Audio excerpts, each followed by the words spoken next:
Hello বন্ধুরা, সবাই কেমন আছো? আশা করি সবাই ভালো আছো। তো আজকে আমি তোমাদের সাথে একটা সুন্দর মিনি ব্লগ নিয়ে এসেছি। সেটা হচ্ছে যে আমি আমার গ্রামের বাড়িতে এসেছি। তো এখানে এসে আমি একটা ব্লগ করছি তোমাদের জন্য। দেখো জায়গাটা কত সুন্দর। আমার ছেলে তো ভীষণ আনন্দ পাচ্ছে, মানে ভীষণ আনন্দ পাচ্ছি ও। আমাদের গ্রামের বাড়িতে এসেছি। আমি তোমাদের আগে একটা ভিডিও দিয়েছিলাম যে আমি যাবো, হ্যাঁ, আমার এক দিদির বাড়িতে। তো ওই পাশেই হচ্ছে আবার আমাদের বাড়ি। এই দেখো কত সুন্দর গাছ, দেখেছো? পাপান এদিকে এদিকে এদিকে দেখো ছেলেটা কি করছে, দেখেছো? পাপান গাছে পাড়া দিতে নেই, গাছ নষ্ট করতে নেই। এই দেখো কত দুষ্ট করছে, দেখো, দেখেছো? ভীষণ দুষ্ট করছে আমার সোনা ছেলেটা। আর দিদি কোথায়, পটল ক্ষেত কোথায়? বাবা আমি তো হাঁটতে হাঁটতে হাঁটতে হাঁটতে পুরো অস্থির হয়ে গেছি, দেখেছো? না আমি আর পারছি না, আমি একদম হাঁপিয়ে গেছি। তোমরা দেখো কত সুন্দর গ্রাম, হ্যাঁ, জাস্ট অসাধারণ অসাধারণ।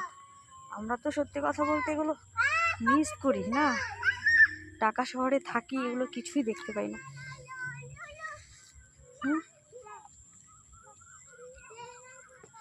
কত সুন্দর জায়গা,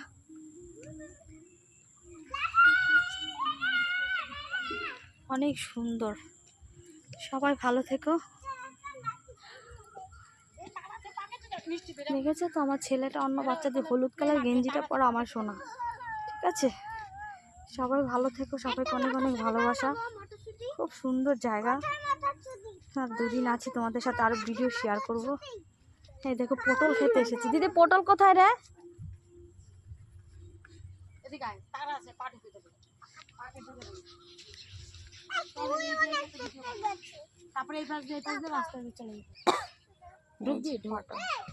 এই যে তোমাদের সাথে দেখাচ্ছি, এই দেখো পটল গাছে, এই দেখো পটল হয়ে আছে, জাস্ট অসাধারণ। সত্যি পটল হাত দিয়ে দেখতে পাচ্ছি। দিদি এটা অনেক বড় সড়ো আছে রে এই পটলটা। ঠিক আছে, সবাই ভালো থেকো, সবাইকে অনেক অনেক ভালোবাসা।